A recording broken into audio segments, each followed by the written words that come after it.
नमस्कार मित्रांनो, मी गणेश पानकर इग्नाइट अकॅडमीच्या या प्लॅटफॉर्मवर मी तुम्हा सर्वांचे स्वागत करतो।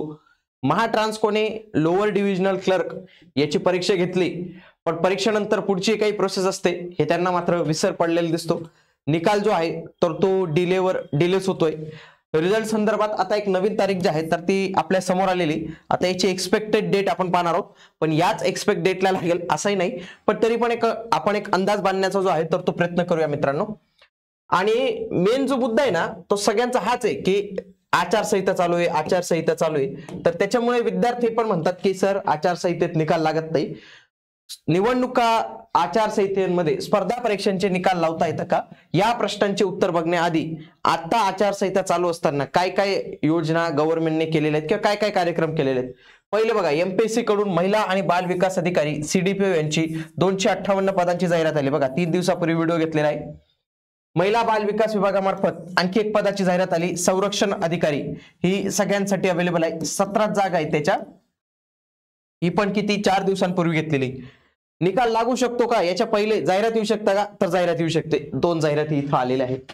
त्याच्यानंतर निवडणूक आचारसंहितेमध्ये स्पर्धा परीक्षांचा निकाल लावता येतो का, त्यासोबतच काही विविध योजना राबवता येतात का। बघा, मुख्यमंत्री देवेंद्र फडणवीस यांनी नुकतेच नाशिकमध्ये 5500 कोटी रुपयांच्या कुंभमेळा कामांचं जे आहे तर ते भूमिपूजन केलेलं होतं।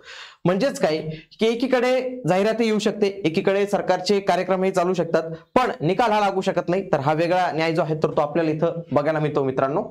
आणि मागे देखील सकाळ पेपरमध्ये बातमी आली होती की महापारेषण परीक्षेच्या निकालाचा खेळखंडोबा लोअर डिव्हिजनल क्लर्क परीक्षेला उलटून गेले 70 दिवस। म्हणजे इतके सगळे दिवस होऊन देखील एखादी परीक्षा थांबते, तर याचं कारण काय, तर त्यांनी महाट्रान्सकोवाल्यांनी एकतर त्यांच्या वेबसाईटवर द्यावं की आमची ही प्रक्रिया चालू आहे किंवा निवडणूक संपल्यावर आम्ही हा निकाल लावणार आहोत, किंवा त्यांनी डेट द्यावी की आम्ही फेब्रुवारी 2026 मध्ये लावणार आहोत। म्हणजे मुलं वाट नाही पाहणार ना, म्हणजे ते दर दिवशी वाट पाहण्यासारखं होऊन जातं। आणि जर तुम्ही टाइमलाईन पाहिली, 4 मार्च 2025 ला नोटिफिकेशन आली, 12 एप्रिलला ऑनलाईन ऍप्लिकेशन स्टार्ट झाले इथं। त्याच्यानंतर 2 मे लास्ट डेट पर्यंत भरले गेलं। 6 जुलैला पहिली एक्झाम डेट होती, ती आली 1 ऑगस्टला। आता 1 ऑगस्टला परीक्षा झाली, वर्ष संपण्यावर आता येईल काही दिवसांनी, तर ही आपल्याला एक्झाम जी आहे तर ती बघायला मिळत नाही। तर आता पुढची जी तारीख येते तर ती आपल्याला 5 डिसेंबर ही एक येते की 5 डिसेंबर 2025 नंतर आपल्या या LDC चा निकाल जो आहे तर तो बघायला मिळू शकतो। याच्या आधी लागला तर खूपच चांगली गोष्ट होऊन जाईल, पण याच्या नंतरही जर लागला नाही तर मित्रांनो आता आपल्याला पुढची जी स्टेप्स आहेत, म्हणजे ट्विटर वॉर असेल किंवा बाकीच्या काही गोष्टी असतील, निवेदन देणं असेल किंवा त्यांना मेल करणं असेल, कॉल करणं असेल, तर या सगळ्या स्टेप्स आपल्याला या 5 नंतर जे आहेत तर ते घ्यावेच लागतील, कारण की त्याच्याशिवाय पर्याय नाही। कारण की तो निकाल जो आहे तर तो ऑलरेडी खूप लेट झालेला आहे आणि हेच विद्यार्थीचं वय निघून चाललेलं आहे। तर या सगळ्या काही गोष्टी तर 5 डिसेंबर 2025 पर्यंत आता आपण थोडी वाट पाहूया। आचारसंहिता पण संपते, त्यांना जे कारण आहे आचारसंहितेचं, आता ते कारण नाही ऍक्च्युअली, पण तरी पण आपण समजूया की त्यांना आचारसंहितेचं काही कारण आहे।